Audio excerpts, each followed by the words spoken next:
bonsoir à tous, peut-être bonjour, ça dépend de l'heure à laquelle vous nous suivez. Dans tout le cas, bienvenue dans ce nouveau numéro de votre magazine Écoverte sur Géopolis Télévision. Nombreux et meilleurs barrages pour un Congo émergent. Voilà le thème qui a été au centre des discussions le 21 et le 23 août 2025 dans la ville de Kolwezi. Là, nous sommes dans la province du Lualaba. C'était l'initiative du comité congolais pour le comité congolais de grands barrages, qui est une filiale de la Commission internationale de grands barrages. C'est une initiative qui réunit beaucoup d'ingénieurs dans secteurs différents, divers secteurs, surtout de la construction de superstructures dont les grands barrages. Alors, cette initiative a été organisée par le comité congolais des grands barrages. Nous avons le plaisir de recevoir son président. Ici, il s'agit de monsieur Raphaël Nkulu Kachale Wangoi, qui a fait Lubumbashi, qui a fait Kolwezi, juste Kinshasa, pour nous rejoindre, pour tenter d'expliquer le sens de son initiative, et avec les jeunes ingénieurs expérimentés pourtant dans ces secteurs qui l'ont accompagné dans le cadre de cette conférence qui a sa deuxième édition, qui a réuni beaucoup d'experts venus du monde entier, des États-Unis, d'Angleterre, d'Afrique du Sud, de France, bref, du monde entier, et pour tenter de réfléchir quelles sont les meilleures pratiques à implémenter en République démocratique du Congo dans la construction de grands barrages qui partent de barrages hydroélectriques et aussi de résidus miniers, de grands barrages pour la collecte d'eau, la construction de digues un peu partout, ces superstructures qui sont au centre justement de processus de développement du pays. J'ai le plaisir de vous dire bonjour, monsieur Raphaël. Bonjour. Alors, vous êtes ici à Kinshasa, vous avez été, c'est la deuxième fois que vous organisez cette initiative. Beaucoup la prennent pour la première fois. Sur quoi le comité congolais des grands barrages, à quoi ça consiste? Bon, le comité de grands barrages, le comité congolais des grands barrages, c'est une association, une ASBEL, qui est née à partir d'une commission internationale des grands barrages, qui regroupe les experts du monde entier pour traiter les problèmes relatifs aux barrages. Et les barrages sont des ouvrages qui servent, il y a des barrages pour stocker l'eau afin de promouvoir l'agriculture. Il y a des barrages pour stocker l'eau, pour produire l'électricité. Il y a les barrages pour stocker l'eau à traiter, pour donner à l'homme l'eau à boire. Il y a des barrages aussi pour les résidus miniers. Donc, les rôles des barrages sont nombreux et nous traitons ces domaines-là. C'était nécessaire que ces comités-là existent. C'est la première fois, ça a commencé pratiquement d'une version juridique en 2023 que nous avons obtenu les documents juridiques auprès du ministère de la Justice. Et c'était sur demande des experts du monde entier lorsqu'on s'est retrouvé dans des différents forums internationaux, dans différents pays. Beaucoup de pays avaient déjà ces comités nationaux. Mais la RDC manquait ces comités-là, nationaux. Depuis lors, nous avons été sensibilisés et de là, nous avons fait nos statuts, règlements d'intérêt, nous avons introduit au ministère de la Justice et nous existons depuis 2023 juridiquement. Mais les activités comme telles ont commencé en 2024 avec la première conférence que nous avons tenue en 2024. Voilà, je parlais justement de cette conférence qui a sa deuxième édition, mais cette édition, vous la placez sous le thème « Nombreux et meilleurs grands barrages pour un Congo émergent ». Comment est-ce que le barrage contribuerait-il finalement à l'émergence du pays? Oui, tout à fait normal. D'abord, je parle du domaine hydroélectricité, c'est-à-dire l'électricité qui est produite à partir de l'eau. Il faut avoir ces barrages-là. Je prends le cas du Katanga. Nous avons sur Lualaba environ 3 barrages en cascade. Il y a le barrage d'Enzilo, il y a le barrage d'Enseke, il y a le barrage de Boussanga, nouvellement construit. Alors, ce barrage-là, lorsqu'on le construit sur le fleuve, ça crée ce qu'on appelle un lac artificiel. Dans ce lac-là, on puise l'eau pour faire tourner les machines. Comme les machines que nous appelons turbines, l'eau passe par des turbines. Les turbines, c'est ce qu'on appelle turbiner. Et quand une turbine tourne, ça entraîne l'alternateur et l'alternateur produit l'électricité. Donc, les barrages ont une grande importance dans le monde et c'est parmi, notamment dans les secteurs de l'électricité, c'est parmi les domaines qui développent tout un pays. J'ai toujours dit qu'il y a 2 facteurs qui développent le pays, ce sont des routes et c'est aussi l'électricité. Alors, dans un pays qui se tourne résolument vers la transition énergétique, un pays au potentiel insoupçonné dans ces secteurs-là, avec beaucoup de ressources naturelles qui peuvent justement contribuer à la transition énergétique, la RDC qui se projette comme pays solution en la matière, penseriez-vous, comment penseriez-vous que avec cette initiative, vous pouvez mobiliser la communauté nationale et internationale, pourquoi pas le bailleur de fonds, afin que les constructions de barrages puissent respecter certains standards pour justement protéger en même temps l'environnement et promouvoir le développement? En fait, notre association regroupe non seulement des experts en la matière, il y a aussi les investisseurs, il y a aussi les entreprises, il y a les professionnels dans ces domaines-là, il y a des ingénieurs de tous bords. Il y a même les gens qui ont fait les sciences économiques. Ça traite un peu de tout, mais d'une manière scientifique. En fait, c'est une association scientifique. On ne peut pas concevoir le développement sans le développement scientifique. Et tout part par le développement scientifique. Et c'est le scientifique qui produit l'économie. Et l'économie, finalement, c'est le social. Et tout ça, ça fait partie. Moi, je te dis que les politiciens sont des régulateurs dans le pays pour le développement. Mais en réalité, ceux-là qui développent les pays, c'est la science, c'est l'économie, voilà, etc.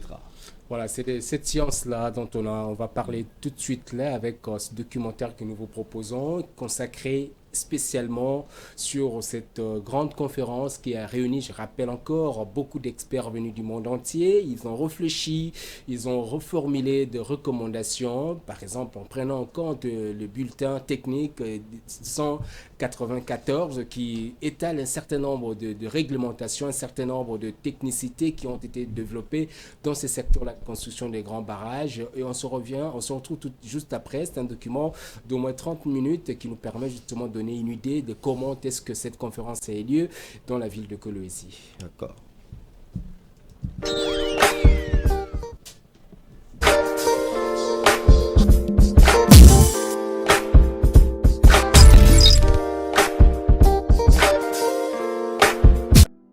À Kolwezi, capitale provinciale du Lualaba, un événement d'une rare portée scientifique a eu lieu du 21 au 23 août 2025.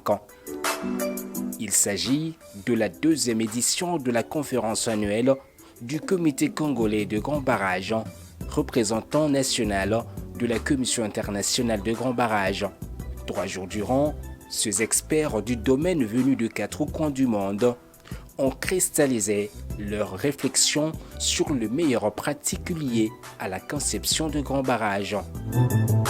Si les thèmes de cette édition étaient nombreux et meilleures pratiques pour un Congo émergent, les discussions ont particulièrement porté sur les parcs à résidus miniers, l'actualité et le contexte de l'événement ayant imposé leur loi dans cette zone où le développement de l'industrie minière est au-dessus de la moyenne nationale.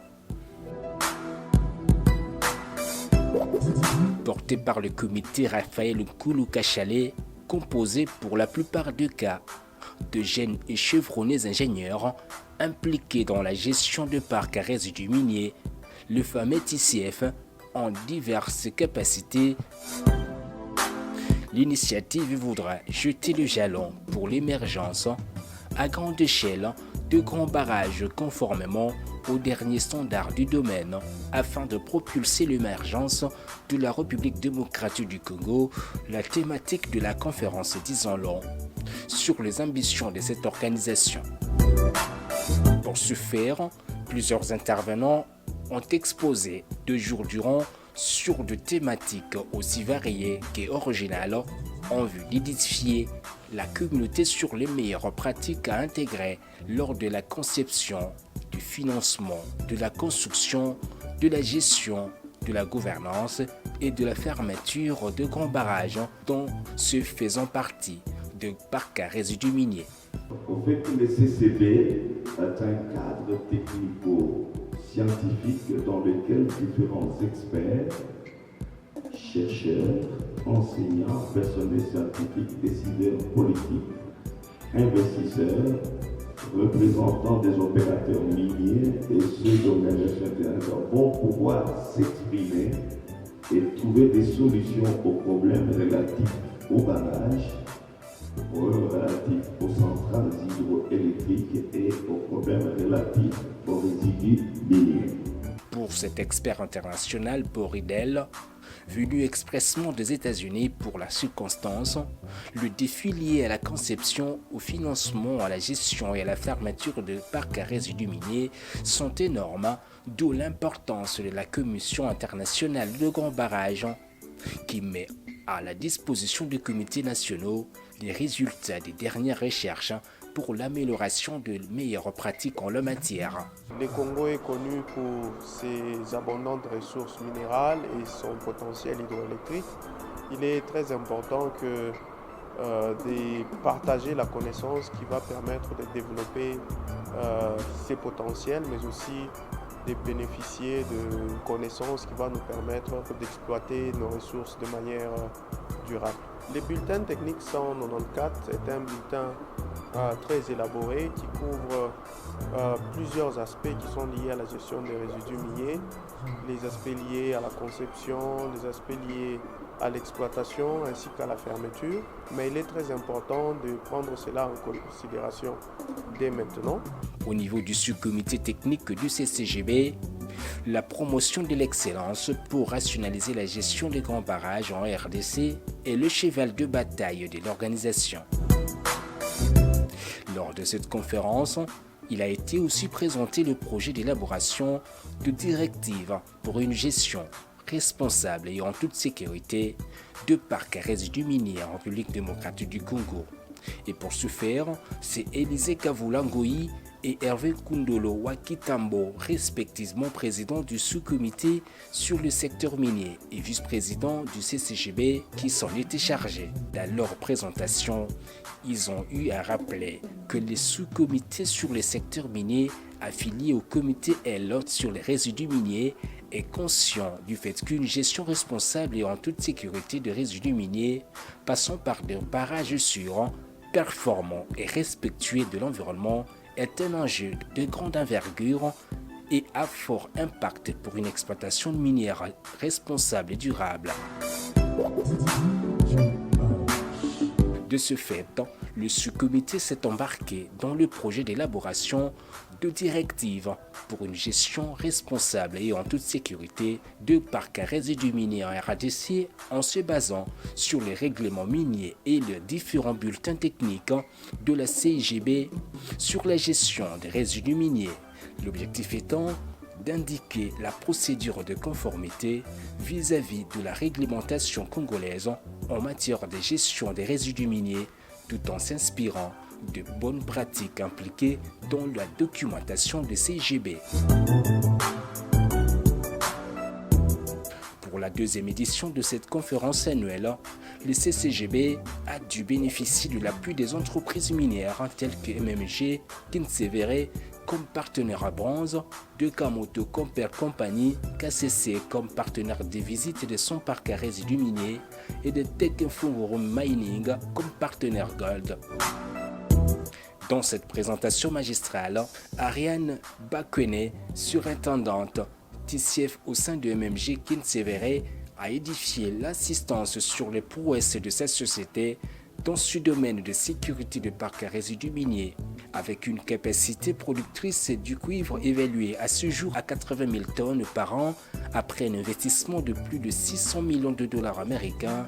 MMG a réaffirmé que ces productions se font selon les règles de l'art.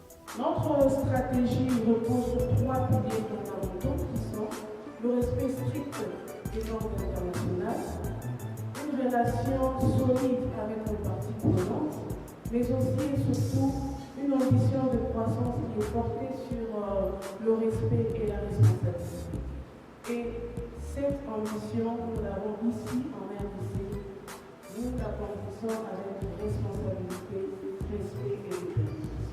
Notre stratégie environnementale repose sur 4 piliers fondamentaux qui sont premièrement le respect strict des lois et réglementations applicables. Deuxièmement, l'alignement avec la gestion de l'eau selon les principes de l'ICMM qui est International Community. Troisièmement, notre ambition audacieuse de réduire l'émission des gaz à effet de serre de 40% d'ici 2030 et d'atteindre d'ici 2050 la carboneutralité. Et enfin, nous avons l'alignement progressif au Global Industry Standard of Telemanagement, GICM, qui est en fait la norme industrielle sur les résidus miniers. Keïle Tumba du TFM est quant à lui revenu sur les pratiques instaurées par cette entreprise dans la gestion des résidus miniers conformément à la réglementation. Donc TFM, qui est leader dans la production du cobalt et du cuivre en Afrique et dans le monde, ne veut pas être en arrière du point de vue de la gestion responsable de l'environnement. TFM a construit son premier barrage, le parc à résidus miniers, depuis 2009.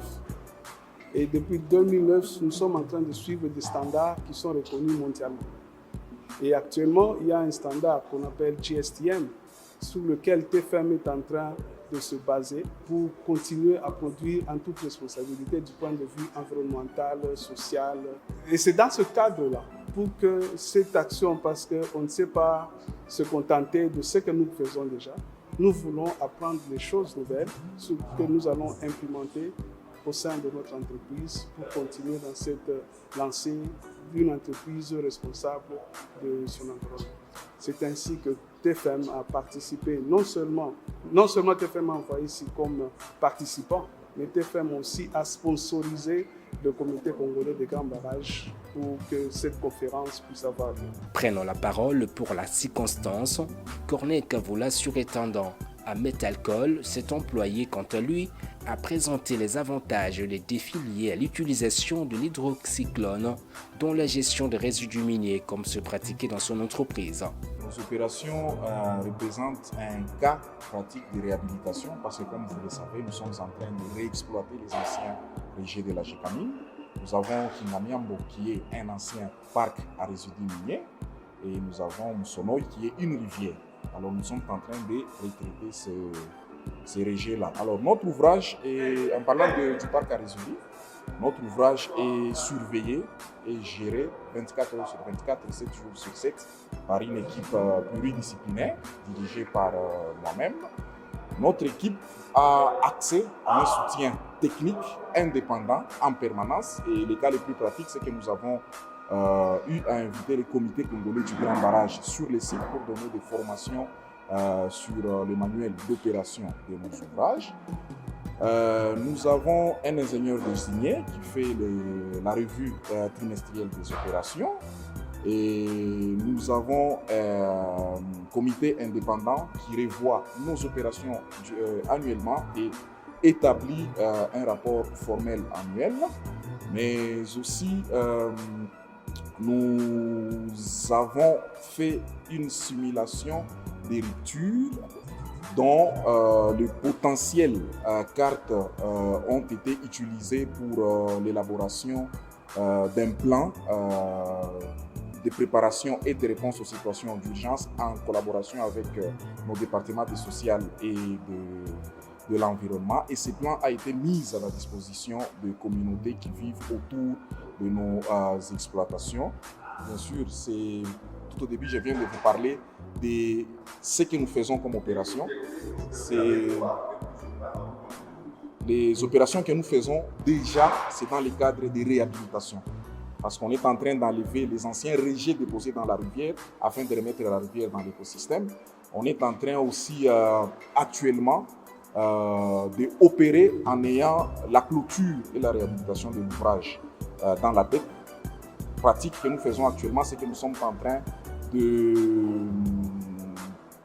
planter les herbes pour être un peu trop direct à notre ouvrage afin, sous forme de réhabilitation progressive, afin qu'une fois les opérations s'arrêtent, on remet l'ouvrage dans l'écosystème. Donc la préservation de la nature ainsi que l'environnement sont nos cheval, nos deux points les plus critiques, et ça représente même l'essence de nos opérations. Des interventions d'autant plus enrichissantes pour les CCGB, convaincus d'avoir joué sa partition au processus de développement d'un secteur minier en conformité avec les standards internationalement reconnus. En tout cas, je suis très satisfait de ce que nous venons de réaliser cette année. Nous avons eu notre première édition l'année passée et cette année, nous venons de tenir notre deuxième édition. Et nous sommes très contents parce que c'est mieux que l'année passée en termes d'audience, en termes de vulgarisation aussi. Et nous espérons faire mieux les années. Les défis se posent à plusieurs niveaux.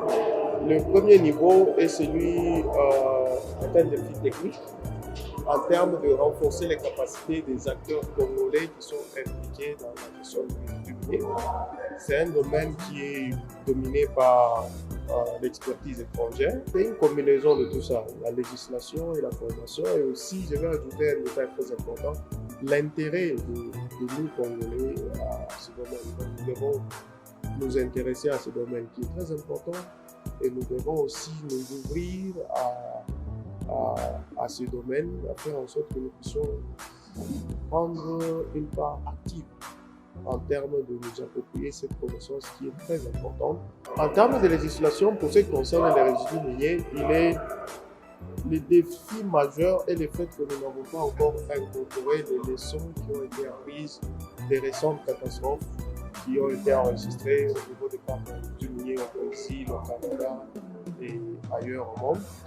Il y a eu des catastrophes et il y a eu des leçons qui ont été apprises, mais nous n'avons pas encore dans notre législation incorporé ces leçons qui ont été apprises de ces catastrophes.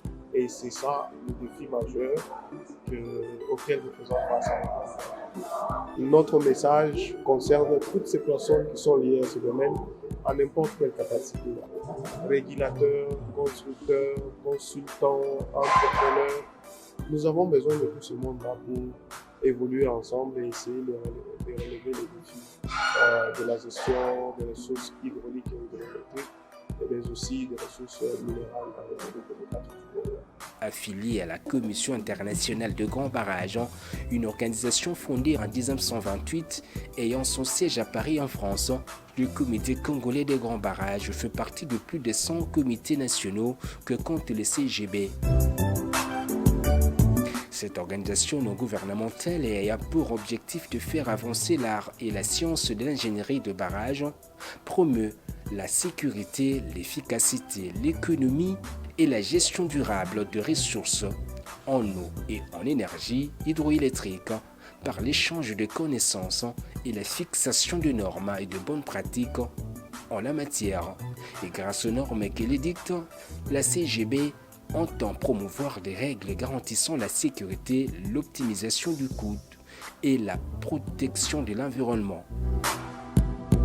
Conscient des défis que comporte son ambition de promouvoir l'excellence en ingénierie de barrage dans la conception, l'élaboration, la construction, la surveillance et les contrôles, l'exploitation et l'entretien des grands barrages, des ouvrages de génie civil associés, le CCGB mise sur la mobilisation générale de toute la communauté scientifique de la RDC. Lors de ces échanges de sa deuxième conférence annuelle, le débat a particulièrement tourné autour de la sécurité des grands barrages, l'ausculation de leur comportement, le réexamen des anciens ouvrages et de leurs évacuateurs de cris, les effets de vieillissement et l'impact sur l'environnement, la présentation du bulletin technique 1994 de la CIGB sur la sécurité de parcs à résidus miniers par rapport à la législation congolaise en la matière. Pour ce faire, les conseils pratiques ont été donnés par des experts qui ont intervenu notamment par visioconférence en vue d'améliorer les pratiques dans ces secteurs. Le principe de conception de parcs à résidus miniers ont par exemple été donnés par David Brett à partir de l'Australie où il intervient dans le cadre du comité L de CGB quant au guide de déviation par rapport aux facteurs de sécurité qui doit être ciblé lors de l'évaluation de la stabilité des talus. Les enseignements étaient dispensés par un certain Andy Small à partir du Canada. Andrew Copeland de l'Afrique du Sud, lui aussi, a édifié l'assistance sur les systèmes de prévention contre la contamination du sol pour un nouveau parc à résidus miniers. Le CCGB, qui entend régulièrement rassembler les améliorations techniques proposées et approuvées par des associations semblables dans le monde, s'engage à porter ses combats au plus haut niveau. Il faut rappeler que selon la nomenclature de la CIGB, tout barrage d'une hauteur supérieure à 15 mètres, de la fondation la plus basse à la crête, ou un ouvrage d'une hauteur comprise entre 5 et 15 mètres qui retient un volume d'eau supérieur à 3 millions de mètres cubes est considéré comme un grand barrage. Dans sa nouvelle politique, l'organisation vient d'inclure les digues construites pour lutter contre les inondations dans cette classification des grands barrages. Les jeunes et ambitieux comités congolais de grands barrages ont comme objectif d'aider la RDC à se préparer à relever le défi du 21e siècle dans ce domaine du développement et de la gestion de ces ressources nationales hydrauliques et hydroélectriques, met en place diverses initiatives pour renforcer l'expertise locale, assurer la sécurité des infrastructures hydroélectriques et favoriser le partage de connaissances, d'où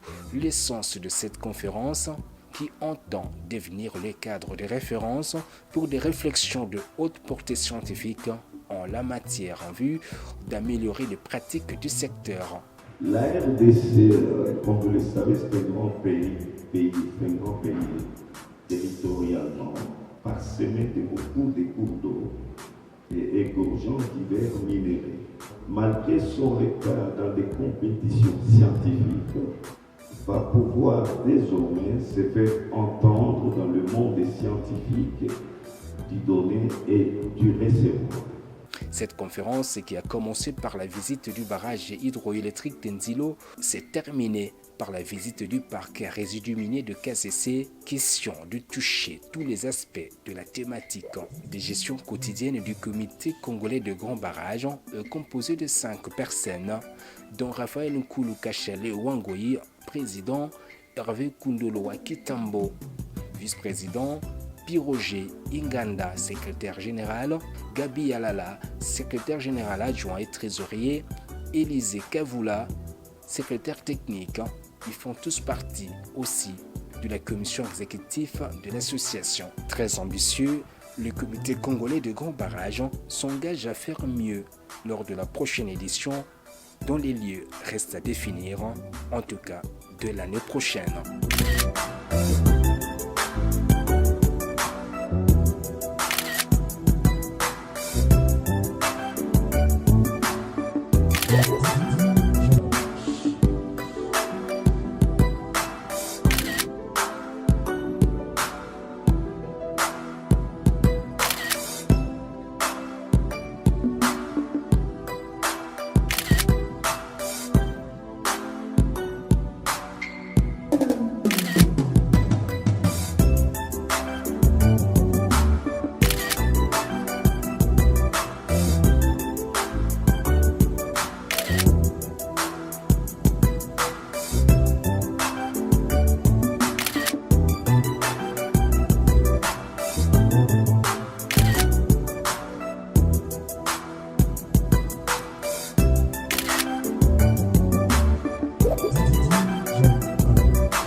C'était bon. Alors, voilà, est-ce qu'on pouvait dire autour de cette conférence de Kolwezi, on va terminer avec M. Raphaël Nkoulou Kachale Wangoi avec cette question, par exemple, quelle est l'importance de la surveillance et l'osculation de barrages hydroélectriques? Parce que là, on a vu, les débats étaient essentiellement un peu dans les résidus miniers. Aujourd'hui, pourquoi c'est important de renforcer la surveillance et l'oxydation de barrages hydroélectriques en RDC? D'abord, le barrage sont de grands ouvrages qui demandent toujours des millions de dollars. Lorsque vous les perdez, s'il y a des défauts, vous perdez beaucoup de richesses pour le pays. Par conséquent, il faut le surveiller pour qu'il n'y ait pas de rupture.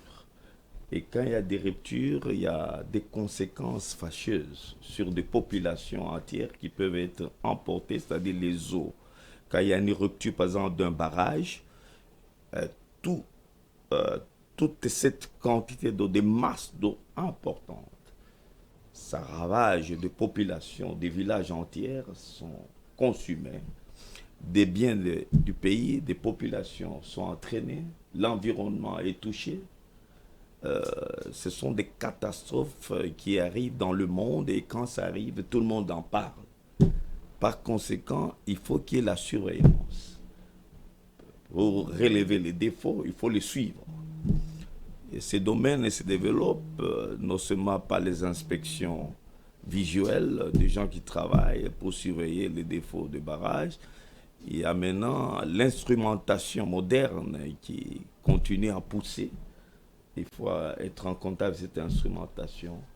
Et lorsqu'on construit déjà des barrages, il faut y prendre soin, il faut s'assurer de la stabilité de ces ouvrages, il faut s'assurer de la stabilité du sol, des talus, il faut s'assurer de la résistance des matériaux, parce que ce sont des ouvrages qui font souvent, ce que vous dites là, ça pose problème. Là, il y a beaucoup d'investissements, dites-vous, dans ces secteurs-là, mais il y a certainement également des défis auxquels vous êtes appelés à relever comme ASBEL, qui doit contribuer à la sensibilisation quand même de la population.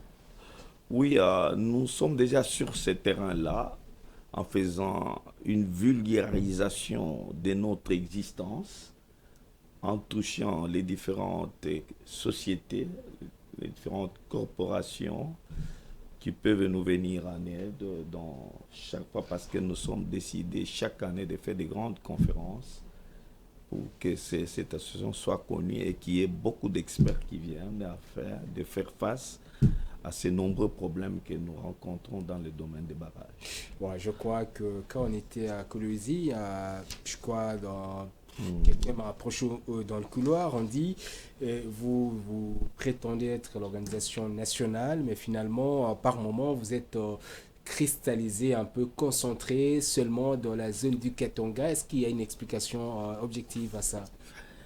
Bon, si nous avons commencé au Katanga, ça fait la deuxième conférence. Tout simplement, on a trouvé des sponsors qui ont accepté de nous parrainer, notamment Tenke Mfungoume, MMG Kinsever, Kamoto.